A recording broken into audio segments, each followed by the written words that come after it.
haven't seen in many tournaments recently, being one of the worst classes right now next to Priest. But yeah, Rogue it is, and we already see Questing Adventure. Yeah. Well, we'll start with the first match between Tessin and RDU. The Rogue versus the Paladin. Paladin seems to be ultra aggressive, so I'll leave you guys to it. Have fun with the game. Thanks so much, Lothar. So this is really cool already because one, I was going to talk about the Quest Adventure Rogue, but this But Paladin, this is Paladin as well, this right? Paladin's So, just so what do we caught my talk eye. about? What do we talk about Okay, first? so Rogue, Paladin. we'll go Paladin. All right, She's let's the talk craziest Paladin. one. So you talk about Paladin. I will pick Okay, up Rogue. so already I think RDU is going to be feeling pretty happy against lining up against the Rogue for the first one with this Paladin. I'm pretty sure Tessin more than likely won't be expecting an aggressive list. We've seen so much anything, so many like Zoth anything decks, late game Paladins, and even a splash of say, like Dragon Paladin has been people have been messing around with a little bit. But this hyper aggro list, anything that's this aggressive, almost always performs very well versus Rogue because you just get that permanent damage on there. Rogue doesn't normally play any heals. Used to be a day where they played Farseers, but even that normally isn't enough. And Tessin, you can already see him. You can already see him just laugh as RDU puts down the Worgen, and Tessin's like, "Oh, okay." I do agree with it because you normally do expect those Murlocs as you mentioned, and this deck is also a viable choice, but an unexpected one, and specifically versus Rogue. So Rogue, Questing Adventure is a fine addition. It was being played before as well. It's like another Edwin in a way, and some decks just can't interact with the card.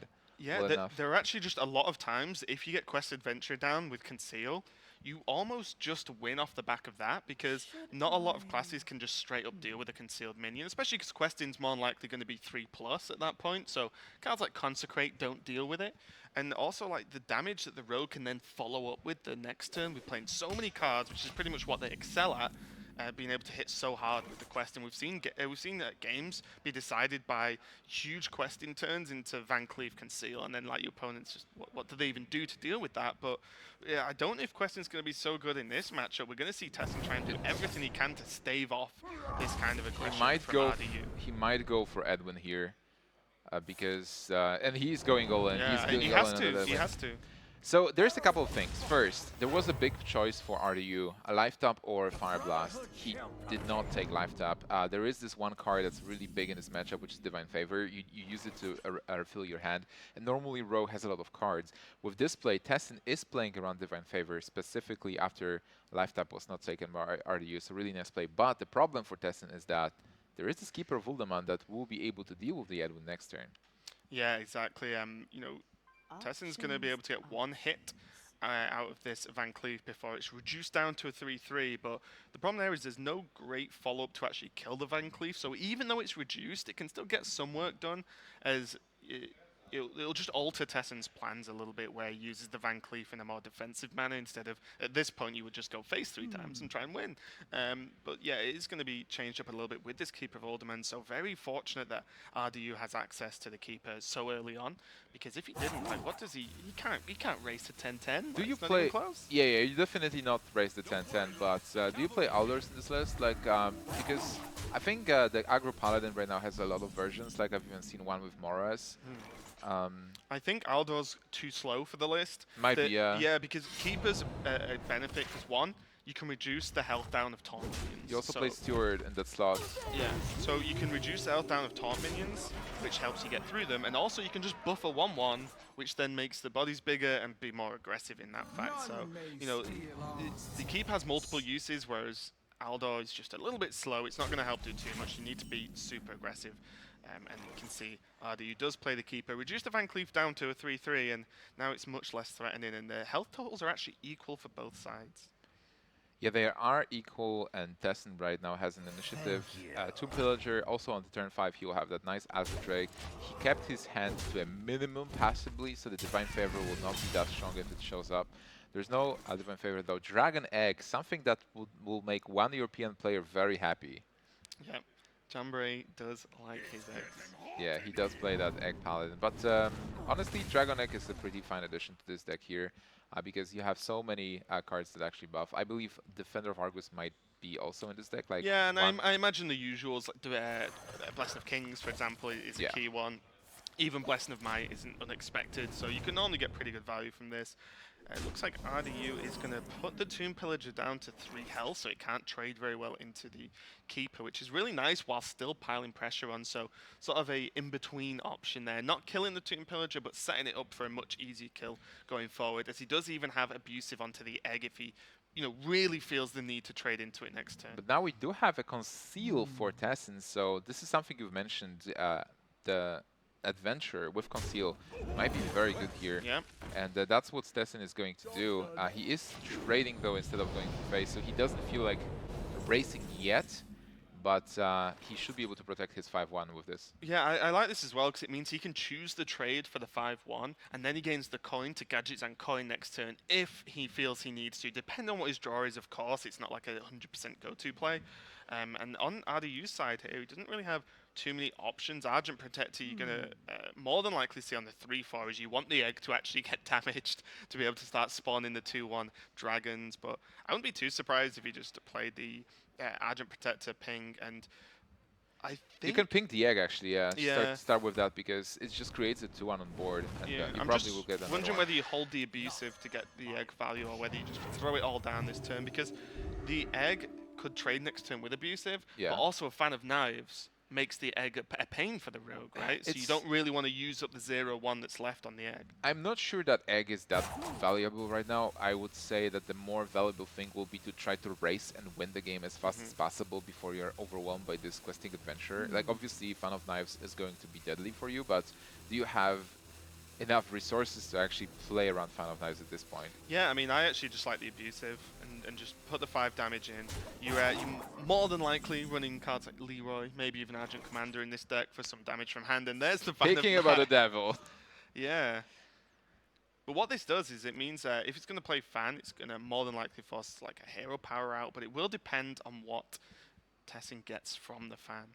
You can actually clear quite nicely here if you attack with the questing adventure into an egg and then You can even Fan- coin out Drake as well.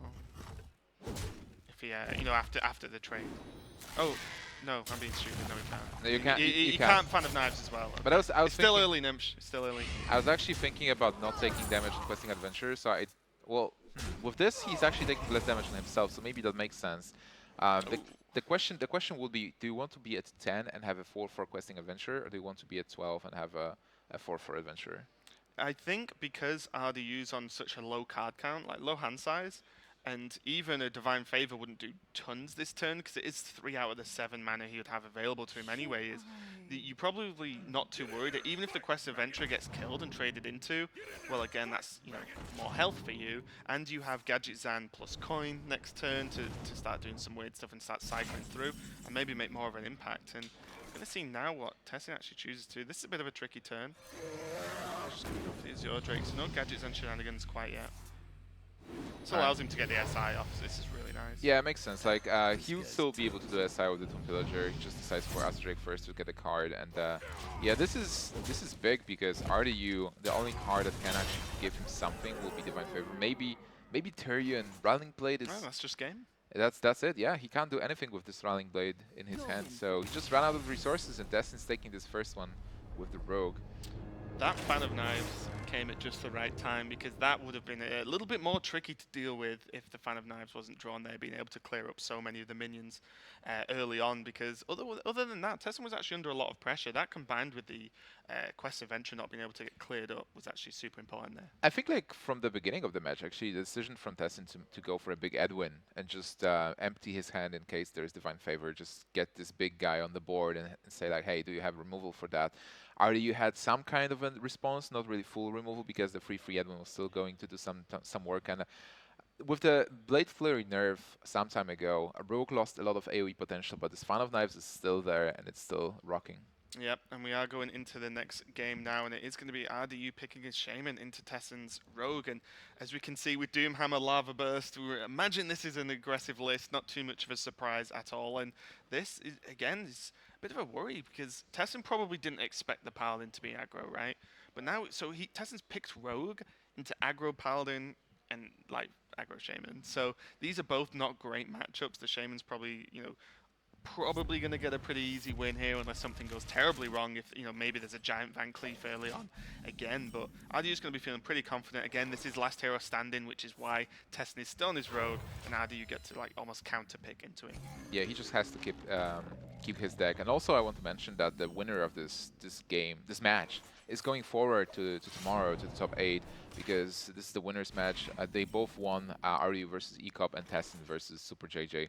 And this matchup is normally really one-sided, especially with the opening leg RDUs. When you go Totem Golem turn 1 with 1 dropped in 2, it's really tough to win. Yeah, Prep is actually a really, really good pickup here for Tessin because you need the cards that allow you to do ridiculous things. Early on, you need the backstabs, the SIs, the preps, and some early removal just to be able to slow down the Shaman. As we see, RDU going straight into Tuskar is actually pretty decent. Is it going to be Totem Golem? That's the question. Yes, it is. Of course it is. Oh my goodness! Look, so not only he got it specifically in that mana slot, he also is getting the Totem Golem. I love the differences in the face. Tessin just, Tessin's actually a super cheerful guy. He always seems happy when I see him, and he's sort of just laughing about it. And RDU's just got a slight smile on his face, like, yeah, sorry but not sorry. Yeah, this is tough for Tessin. Not only a bad matchup, but you are having an uphill battle. And Tessin, he is cheerful and happy, but I've seen him DreamHack when the things they don't go his way, he can get pretty upset. So his mindset probably still needs some work unless he. Maybe he's just always happy to see me. Maybe that's probably why. probably yeah. I'm not really happy to see Totem Golem from the Tasker Totemic. What is the play here? Because if you go for the Flame Rift Faceless, you can get a sap, and there might not be a sap. If there is no sap, it's great. You've seen Shadow Strike, so it will be really hard to deal 7 damage to this minion. But if there is a sap, not only you just lose your turn, you also lose 2 mana crystals for the next turn. Yeah, I think, especially when you have options like this, you have Flameswing Totem, another Totem Golem, even Maelstrom Portal if you really want to do that to clear the Thalnos up instead and to create a minion as well. I think that the Flame Wreath is one of the options that you can take where things can go terribly wrong. Like you said, the sap would be a real problem, whereas I think there are so many other better options. I like the Totem Golem somewhere, and then either Hero Power or even Maelstrom just to clear off the Thanos. He is going to go for the Flame Wreath, so he's choosing the high risk, high reward option here. The situation was really awkward because normally you kind of want to go wide versus Rogue, but if there is this spell damage on board, you don't. Yeah. So you have to trade your free 2 into the 1/1 or like just kill it. But then you're losing damage, and what you really want to do in this matchup is just keep dealing damage. Don't want to give time to your opponent because maybe they'll have that crazy gadgets in turn and actually come back. But if you just go face, at some point you will have enough damage to just finish them off.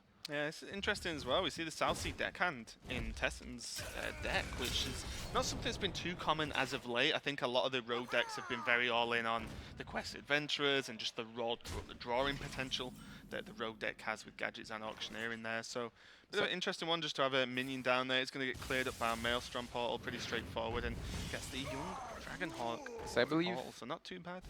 Yeah, the Dragonhawk is cool. It's going to die to the weapon though, but I think like Tessin did cut Violet Teachers then. If he's playing Questing Adventure, if he's playing Deckhand, you just something have needs to cut something. Yeah, something needs to stop somewhere. Conceal for the gadgets, and though along with that prep is looking really nice for Tessin here. Is at least he's still behind on health. Wow. Okay, hang on. So with double lava burst, yeah, 40, suddenly double lava burst 50. changes everything. Yeah, this is still so much damage. Okay, so the idea here for RDU is he's going to refill the board. He's already seen 1 sap, and he's going to rely on the fact that the damage he gets in from the Trog and going a little bit wide on the board, as you said earlier, means that he can finish up in a turn or 2 with the Lava Burst and maybe even the Flame Tongue if a minion survives this turn.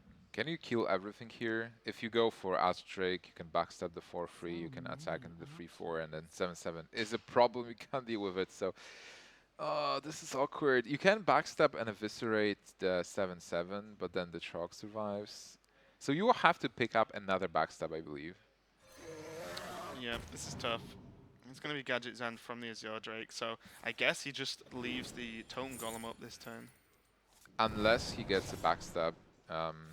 This was the first backstab, right?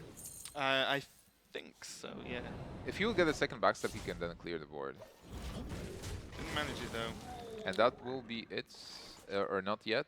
Nope, he has 1 more turn.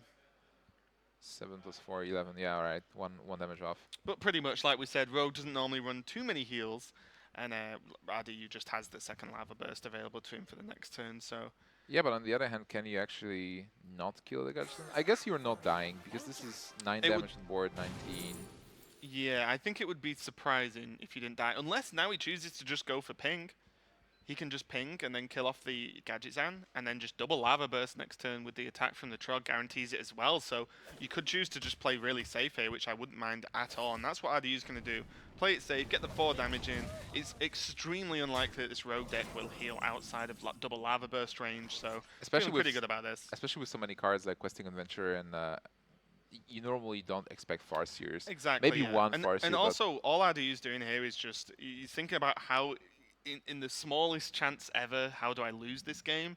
And Gadgetzan staying alive is one of those outs for somehow that Tessin could do something quite ridiculous. But he just removes that as an option, and now we can see pretty much a formality now. Tessin's going to do what he can to try and survive and set up his Questing again. From Tessin's perspective, he's not dead yet.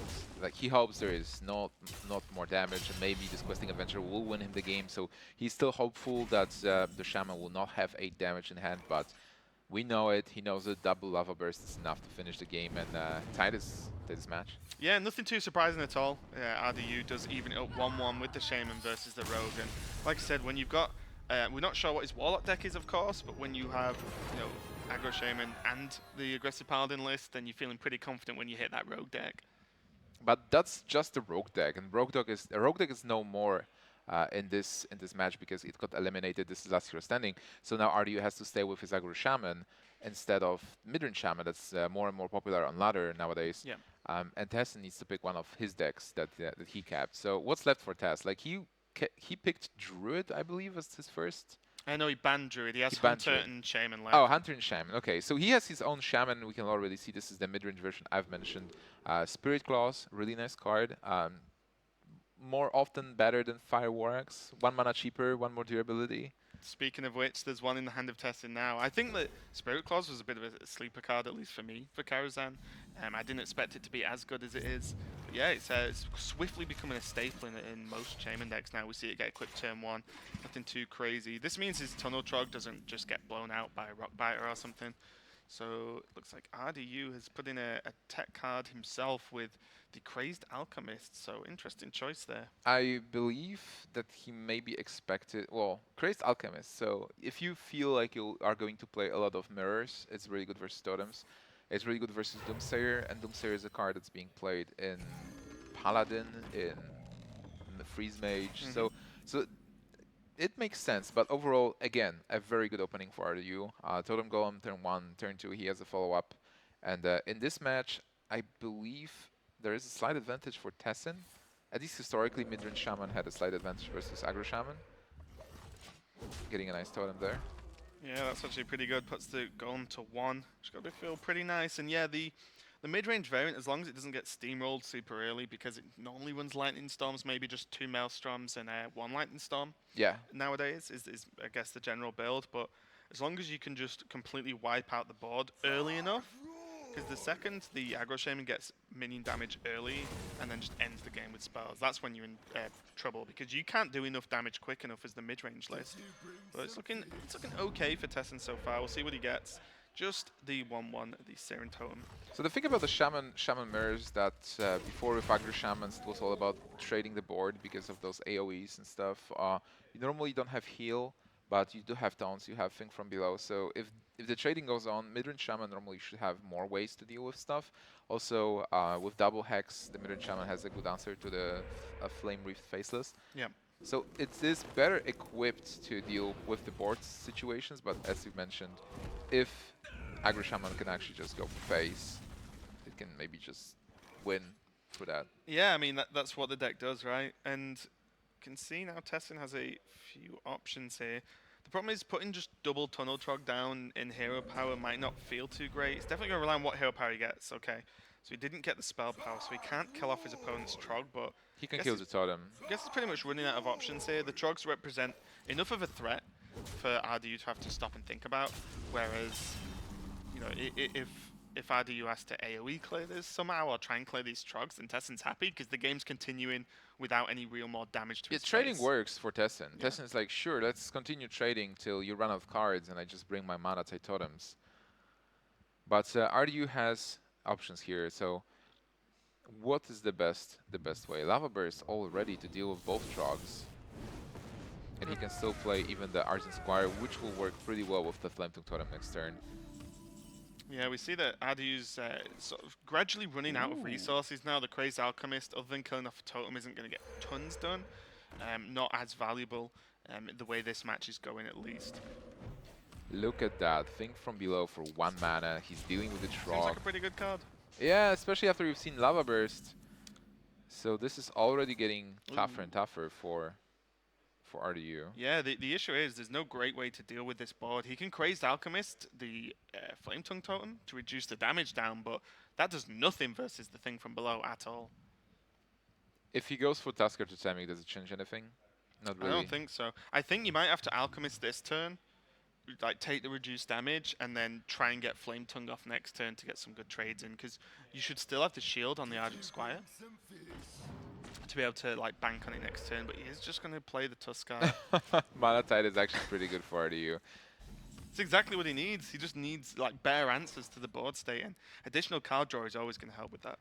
All right, I'm curious about this Barnes because I haven't seen many Barnes in the Shaman deck. So what is there that it can actually bring? And Mana Tide Totem. Yeah, there's actually a surprising amount of like decent targets. Even like Tunnel Trogs are actually okay because they still gain the damage. If you get a Thunder Bluff, that's still great, especially if you can Hero Power the same turn to just get the instant value. There's Flame Tongue Totem. You know, there's actually a lot of cards that benefit from Barnes quite easily in this mid-range list. I like the inclusion because sometimes, you know, whatever people may think of Barnes in terms of how they enjoy it in the competitive sense, like a lot of the times he just pulls you exactly what you need, and Mana Tide is definitely a huge help here. Most of the time, it's not even such a big investment because you play a 3/4 for 4 mana, which is bringing a 1/1. So stat-wise, it's a Yeti. It's a 4/5 in stats. Just split a 1/1 and a 3/4, which is a okay deal. And if considering that's worst case scenario. Worst case scenario, if you don't have Doomsayers in your deck, so worst case scenario is just get a 1/1 blank. So you just got a Yeti for mana. There are but best case, or like it can win a game. Good case, yeah, definitely. There's so many good things you can get. And now there is the Lava Burst for RDU, so he can deal with the 7/5, and he can deal with the Totem. Like he can actually have a pretty nice turn here. Lava Burst. Clear everything but Barnes. Right? Yeah, exactly. And I think you should probably go for it. You can Lightning Bolt the 0/2, then run the 1/1 into the 1/1. I think it's a good turn in terms of the amount of work he can get done, but it's actually can be really awkward as well because he's using a lot of resources. It's actually going the other way. He's half doing it, getting his own thing from below down with the Flame Tongue. So I was going to say what this does is if you use the Lava Burst Lightning Bolt, then like, how does he realistically ever end this game if a Lightning Storm comes out? Yeah, he's already used one of the Lava Bursts, so he's running out of the Spell Burst he even has available to him. So Adi's just going like the halfway house here, clearing what he can and representing the board himself that now Tessin has to deal with. But we saw that the Lightning Storm is there with the spell power as well. Let's see what kind of work this can do. Okay. Good enough. Yeah, easily good enough. I think the 4 damage on the 5/5 was actually pretty good as well because you can then trade the totem. Yep. So that's a nice board that Tessin is developing. Can you go all in? You can probably go all in on those minions. Yeah, I think he does because the overload from the totem doesn't change the fact that he can't Thunder Bluff and Hero Power next turn anyway. Oh, he's held off. He's playing around AoEs, you know, because Aggro yeah, Shaman. but what AoEs? There's only real Maelstrom, right? You can play 1 Storm as well in Aggro Shaman. Depends, like, this is a different format. This is a new format, so you can't really know what to expect from your opponent. And recently, before Karazhan, people played double Storms in Aggro Shaman. Yeah. And I think I've seen more as second Thunder Bluff, okay. So I guess this is the turn where you just play one. Like, why not? Like, your opponent's got no cards. He's used 2 Lava Bursts, so what's actually going to kill this guy? It's a 3/6. And then next turn you play another one in Hero Power, so it seems pretty good. RDU now on the rough end of this game here with Sir Finley draw. Not going to do too much, and there we go. He's just, pretty much seen how it's going to turn out. He's got so many overload that he could Finley Hero Power this turn, but it wasn't really going to be enough. And Tessin taking the game there, so he's going to be 2-1. Yeah, this was as anticipated again because the mid-range Shaman has just all the tools it needs to deal with the Aggro Shaman. unless Agro Shaman, as you mentioned, has this big start. But we haven't, even though there was an okay start from RDU, there were ways to deal with it. I think Spirit Claws did some really good work, just getting the totem early, getting damage on the totem golem, being able Yeah. to just control the early game, and just force RDU also to trade into the minions. Like Lava Bursting Trogs, like, sure, just waste your damage on my Trogs, because you have to. Yeah, there's really like there was no other way around it for RDU there, and I think Tessin getting the Lightning Storm when he did as well, and even having the spell power to make the trades even stronger, really worked out for him. But we are into the next game. It's of course going to be Tessin's mid-range Shaman versus what appears to be RDU's Zoolith. So Yeah. RDU probably one. One of the decks he's most known for. I think he's played a hell of a lot of Zoo in his time. Multiple variants, of course. And now we're going to see some of the newer cards like the Malkazar's Imp. I'm and excited. The I'm excited. Silverware Golem as well, so there could be some crazy discard shenanigans going on today. I want to see what versions he playing, really, what cards he playing Librarian as well, and how is he going to discard the cards if he hits. Because I played a bit of the Zoo, and the deck is really cool, but sometimes you just get so unlucky with the 50-50s. Yeah, I think as well, what happened when Karazhan was sort of finished and all the cards were accessible is everyone went crazy on discard. And then, as always, the mechanic was like within Zoo was cut down, cut down, cut down. So I think there's mainly just Doomguard and Soulfires in a lot of lists. Librarians sort of appear now and again, but I do like the fact that Adi was playing Count Summon because a lot of people were cutting that card in the discard lists. Yeah. And I just think the card is way too good to cut. Even when you're not running Forbidden Ritual, for example, the card is just an instant threat. Even as a 1/5, it can just cause so much trouble for your opponent that it just is a guaranteed play. But at even least on my end. Even though the deck is cool and all, I feel like here Shaman will have an advantage because normally Zoo was really good versus aggro Shamans and the mid-range Shaman, but right now with the Maelstrom portal, so you have more AoE effects because you run Maelstrom, you have Lightning Storms, you have a better position. But I'm also surprised about this Feral Spirit here because I would normally go for Tusker Totemic on the clear board. Do not overload yourself. Just having only 1 mana next turn is not the best option, I believe. What do you think about it? Yeah, I think it's okay just because the Feral Spirits trade a lot better normally than the Tuskar. If Tuskar Totemic just gets healing totem or something, then it's a bit a bit of undervalue. But with the weapon down as well, and having the Tunnel Trog available for that 1 mana, I think it was okay in the long run. I think he just filled out his curve quite nicely, and having the weapon makes the trades much more likely. And it does work for him right now because he was able to protect that Trog with those stones and now place another Feral Spirit, building up his board even more. And this discard Zoo, as we call it, does not really have AoE effects. So Okay. Doomguard time. Is this the world we live in where RDU plays Doomguard and discards the Imp and the other Doomguard? It might happen. Like, honestly, I played a bit of this deck, or this style, and too often this situation happened to me, so I stopped for a while. I took a break and went back to good old Reno luck. And that happened! Oh okay, my that goodness. is worst case scenario by far. And is there an easy way for Tessin to clear this Doomguard up? I mean, Does he have to? So I think if Tessin just takes the approach of clear the board every single time versus Zoo, then how will Zoo ever win? Yeah, Zoo will never it just win. Doesn't. You just make sure the board is empty every single turn. Even though Tessin's quite pressured in terms of health on 15, It's fine. Like, what does RDU like? This- Every single time, it's going to be difficult for RDU to battle for this board back, especially when there's Thanos down. You've and seen you two already know. Doomguards.